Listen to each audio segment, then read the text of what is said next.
What's up, guys? Welcome back to the channel and welcome to the first episode of this new series we're going to be doing here on the channel. And the name of the series is going to be the KT series. And essentially the whole purpose of the KT series is for me to give you a little bit of a knowledge transfer for different kinds of techniques and lures and things like that, and in hopes to give you guys a little bit more understanding and ultimately more success on the water as you guys are fishing these techniques. Now, all of these videos are going to be in partnership with barbcatchfishing.com. If you guys don't know, barbcatchfishing.com is an online resource where you can look up different kinds of articles and videos over certain techniques, gear, baits, and things of that nature. So if you guys are ready to level up your fishing game, go ahead and check out barbcatchfishing.com. Follow them on their socials and, you know, learn a thing or two.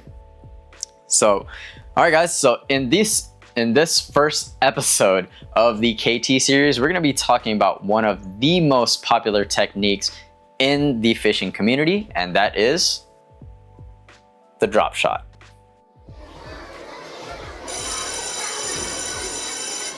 All right, ladies and gentlemen, let's get to learning. All right, guys, so basically what is the drop shot? So the drop shot is a very, very simple rig that consists of essentially 4 different kinds of components. The first one being the weight, which is going to be at the end of your line. You have your leader. You have your hook. And then you have, obviously, your bait. So that's essentially what the drop shot is. And the beauty behind a drop shot is the fact that this is a bottom contact presentation, but it also gives you a suspending presentation as well. So very, very few, if not any other bottom contact techniques gives you that kind of presentation where you have a bottom contact weight and then you have a suspended bait that's on top of these fish. Now, if you guys didn't know, bass don't like things being above them. So they would much rather eat something that's above them than below them. And basically the drop shot gives them exactly that. Now, why does this work? Again, because this is a suspending bottom contact bait, it's a little bit of a different profile where you could actually fish this in and around any kind of cover and in multiple kinds of depths depending on the length of your leader. So when do you throw this? Essentially, you could throw this anytime. You could throw this anytime, you could throw this anywhere. And depending on how you rig it up is going to be dependent on what exactly you're fishing and where you're fishing this. For an example, we could talk about my most recent trip out to Lake Havasu, where I was fishing the ABA Tournament of Champions tournament, and I was throwing out a drop shot, and I had a drop shot leader for maybe it was about 2 feet, I would say, so basically about the same length as this, and I was not getting bit on it. And the reason why is because the actual bait in itself was getting in the grass. It was getting hung up in grass. So I made a minor adjustment, but this minor adjustment helped me get a little bit more bites. And basically what that adjustment was that I took this leader and I extended it. So instead of having a 2-foot leader, I had like a 4-foot leader. And basically what that did was that it allowed this bait to suspend on top of that grass. So although the weight was on the bottom, I had a 4-foot suspended worm on top of that grass, and that's essentially what allowed me to get a lot of my drop shot bites in that tournament. So again, very, very versatile bait. You could throw this anywhere, to include rock structures, to include laydowns, grass lines. You could actually flip this. It's a very, very versatile bait because you can kind of change really anything. You could change the leader length, you could change the weight of the actual weight itself, you could change the presentation of how you want to present this bait, whether that be weedless or open, which again, we're gonna kind of go into that later on in this video, but very, very versatile bait that really doesn't have any kind of restrictions on when or where you could throw it. So when it comes to retrievals, there's two different kind of retrievals that I like to do.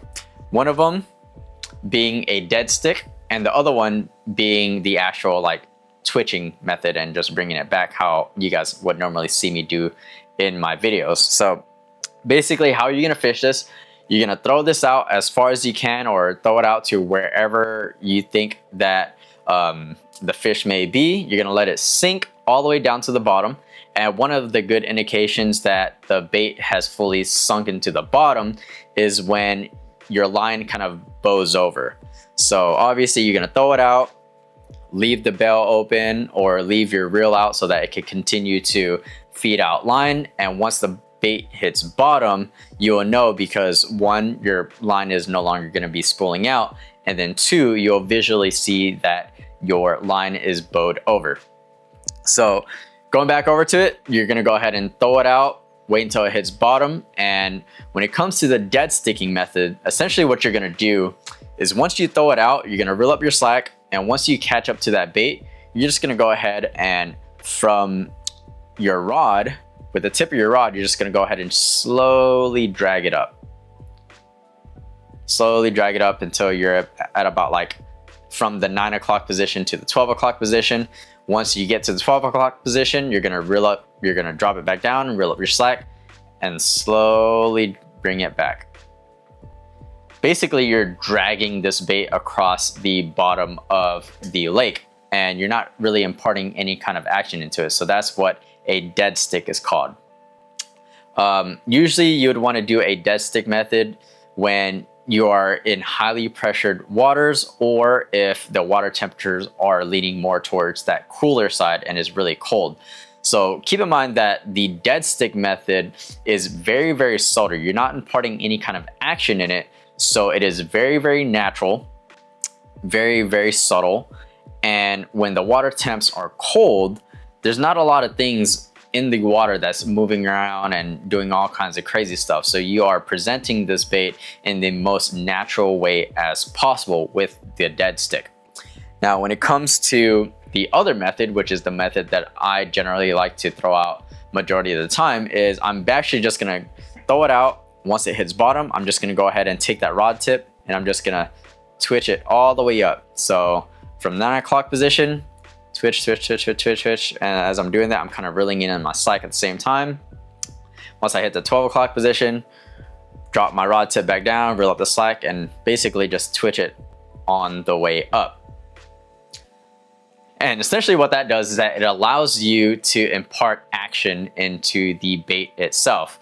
And generally, you'd want to do that when the water temps are on the warmer side, because the warmer the water temps, the more life that there is inside the water. And again, you are trying to present this in the most natural way possible. So that is a good way to go out and mimic that kind of forage that's a little bit more lively by doing so. So those are the two ways that you would fish this, either dead stick or just impart action on it.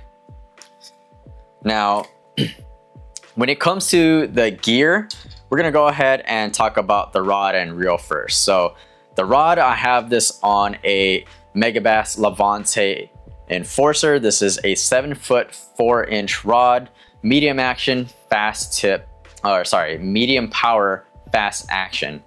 And essentially, the key in a rod is gonna be the actual length itself. So the longer the rod, the more casting distance that you have, and the more leverage you have when you are trying to set the hook on a bait that's very, very far from you. Because again, this is a bottom contact bait, so you could be fishing this in any kind of depth that's gonna be like in inches of water up to maybe even 60 feet of water if the fish are there.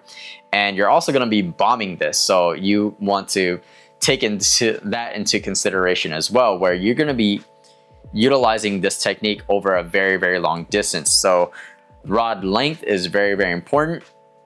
And then the reel itself, you could use really any kind of spinning reel. You could also use this on a bait caster, but when it comes to the spinning reel, I have this on a 2500 series Sahara, Shimano Sahara. And I like to stick with the 2500 series because it's small enough so that it doesn't fatigue me when I'm throwing this out all day, but also big enough to give me that kind of line capacity where if I need 150 yards of line, I have it, even though realistically I'm probably not going to be fishing that. If I needed it, I have it. So going over to the line, I throw this on 15-pound braid to a 8 to 10 copolymer leader. Now, again, since this is a finesse kind of technique, the most important thing that you want to do with this is you want to use the lightest tackle as you could possibly get away with. Now, what I mean by light is you want to use the lightest kind of line. So if you could get away with using 8-pound braid in your body of water, use 8-pound braid. If you could get away with 4-pound leader, use that leader, because the lighter you go, the more finesse and the more natural you are presenting that bait to that fish. Now, obviously, situation is going to dictate where if you're fishing in and around cover, you obviously would want to upsize your gear.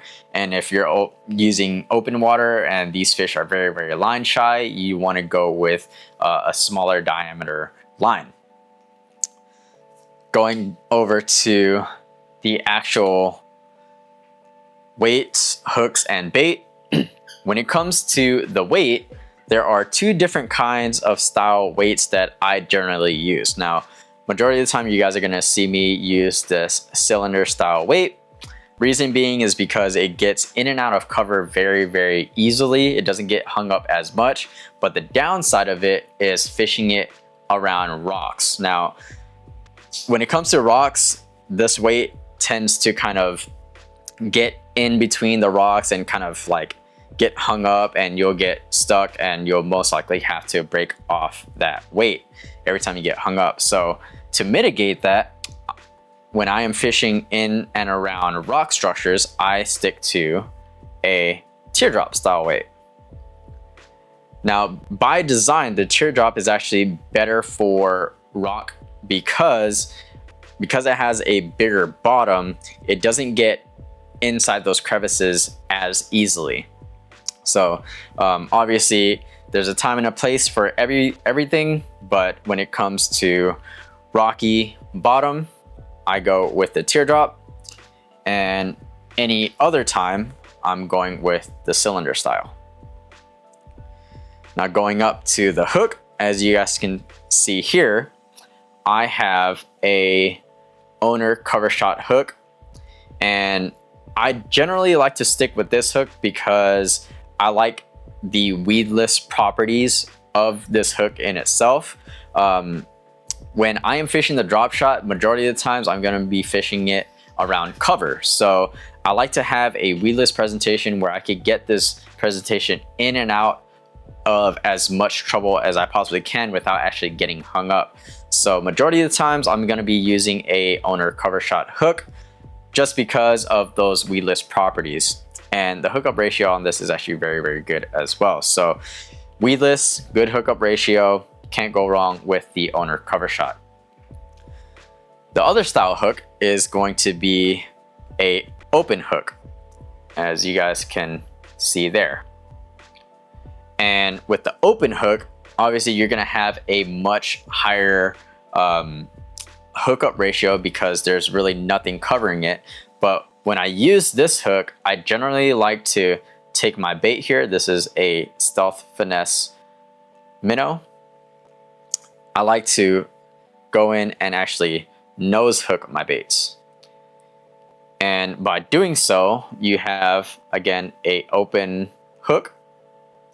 So it gives you a higher hookup ratio, but also, as you guys can kind of see there, it gives you a lot more natural movement there. So when I'm throwing an open style hook, I'm throwing this out in open water where I have confidence that I won't get hung up and I won't get snagged. Obviously, I want to give myself the best opportunity as possible to hook up on a fish and land them without getting snagged up or without having to break off the whole entire leader because I got snagged.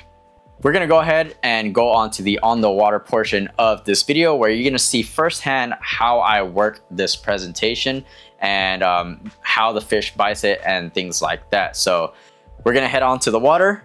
I'll see you guys here in a few. Okay, let's see what we got here.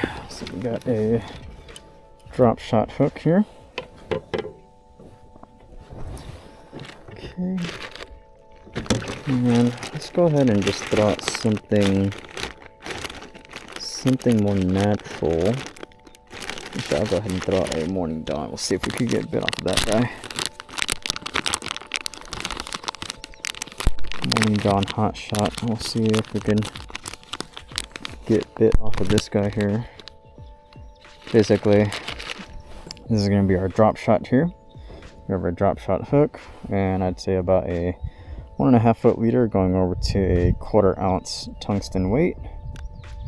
Just gonna go ahead and nose hook this guy. Give us the best kind of hookup ratio we can get.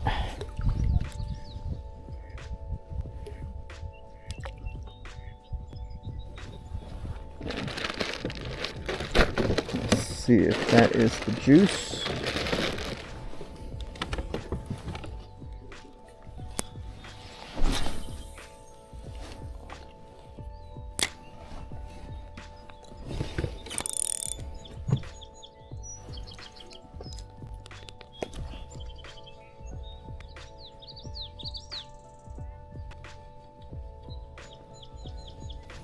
Basically what I'm doing is I'm just going to go ahead and just continue to work this guy.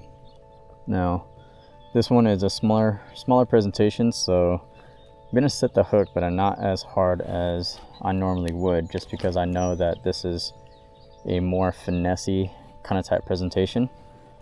Right now I'm throwing 15-pound braid to an 8-pound copolymer leader, so can't necessarily jack these fish as much as I normally would, because there will be a time when I set the hook too hard and it's going to break my leader. So really with these ones, because the gauge of the hook is so thin, you can realistically just kind of lean in and reel into these fish and they'll hook themselves when they try to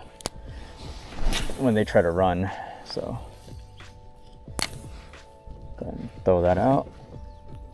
Wait until it hits bottom. And from here, just kind of slowly work it back towards you.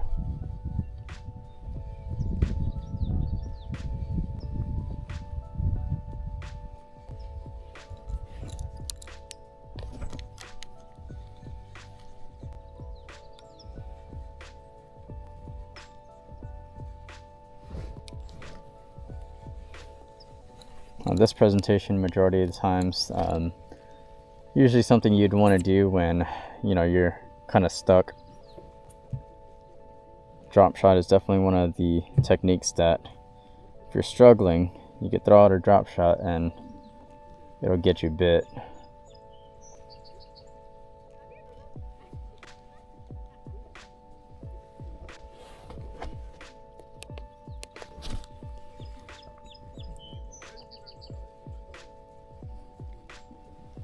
Just gonna go ahead and kind of slowly work this guy back over to us here.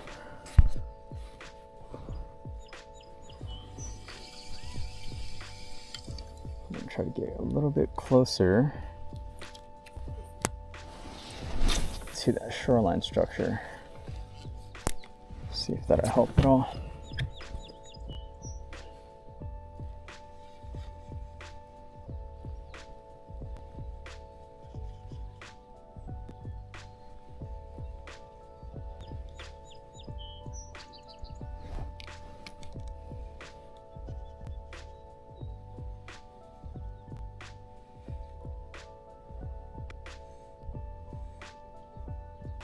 Alright, so you guys see that rod tip, how it's loading up? That's how you know that's a fish. So we're just gonna set the hook, lean into him, and that's how you know you have a fish right there. You'll feel that fish kind of load up. You feel that twitch, but you'll feel him load up as well. So got ourselves a fish off the drop shot. Didn't feel like a big one, but it's a nice fish. Ooh, he's digging.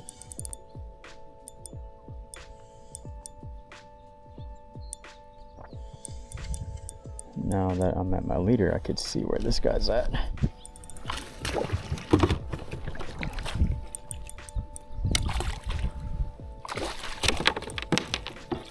There we go.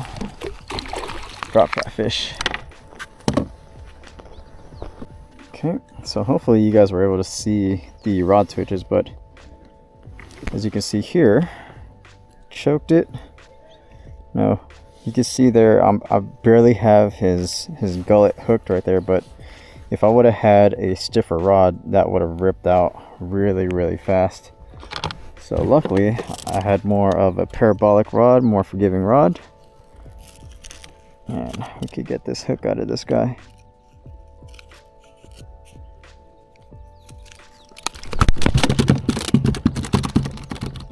So, nice little drop shot fish. Like I said, guys, you guys are struggling to get bit, throw out a drop shot. Alright, so hopefully you guys were able to see how the behavior of the rod tip is whenever you get bit. Now, again, you'll know when you get bit.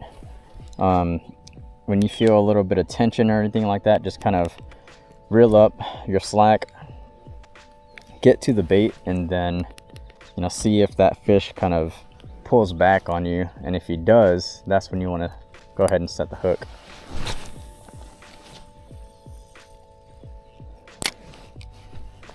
But you don't want to set the hook on every single little bit of resistance that you feel, because this is a bottom contact presentation, so you're going to feel a lot of, you know, that bottom structure, whatever that may be. And if you're, you know, fishing on rocks and things like that, then you're gonna set the hook on a lot of things just because you think that they're bites. So it's best to just go ahead and reel up your slack, kind of catch up to that fish, and once you feel that fish, you know, pull back on you, that's when you want to set the hook. So basically, guys, that's going to be the rundown of the drop shot. Again, this is one of the most prolific techniques in the bass fishing community. When I first started off bass fishing, I only threw out the drop shot, and that was really where I gained a lot of my confidence. And another story that I could tell with how successful this technique is I went over to a local pond. It was just me and another gentleman, and if he's watching this, he's gonna know who he is. But this gentleman was out fishing. That was his first time. Never bass fished, didn't really know how to bass fish, and you know, we kind of chopped it up, and I was like, all right, man, look, I'm gonna put you on some fish, because you know, I know of a technique that's gonna be able to get you some fish. So I showed him how to do a braid to leader. I showed him how to rig up the drop shot, and basically gave him some baits so that he can get bit. And as he was fishing that, I actually went around the lake, and I would say maybe like an hour, hour and a half later, I was maybe about half of a mile away from this guy. But we're fishing the same lake, so obviously he was on one side, I was on the other side, but the distance to get there was about half a mile. But anyway, I was fishing in my spot, and he walked over to me just to show me some of the fish that he caught off of the drop shot. So again, brand new fisherman, never bass fished in his life. Showed him how to rig up a drop shot, showed him how to work it, and he was able to get bit. And he was super excited, super grateful that I showed him that, and he's absolutely loving bass fishing now. So if you guys are new to bass fishing, or if you guys want to get bit, if you guys want to introduce bass fishing to new anglers, a drop shot is a very good way to get bit and get those anglers interested. All right, guys, so that is basically gonna be the whole entire video. If you guys like this kind of content, go ahead and like and comment below on what exactly you guys want me to talk about. If you guys wanted me to talk about different kinds of techniques or gear, go ahead and comment on the video below, and I'll go ahead and see if I can make a video on that based off of my own experiences or even off of some of the stuff that I learned online. But all of this stuff, all of the gear and everything is going to be linked into the description below as well, so that if you guys wanted to kind of replicate my my setup and things like that, you guys won't have to remember it. It'll be inside the description of this video. Again, guys, this is in partnership with barbcatchfishing.com. All of the KT series videos are going to be on that website, and if you wanted to check out the website for specific articles on techniques, videos on how-tos and things like that, go ahead and check out barbcatchfishing.com. But okay, that's gonna be it for this episode of the KT series. As always, thank you guys for liking, subscribing, joining me for my adventures on the water, and I'll see you guys in the next one.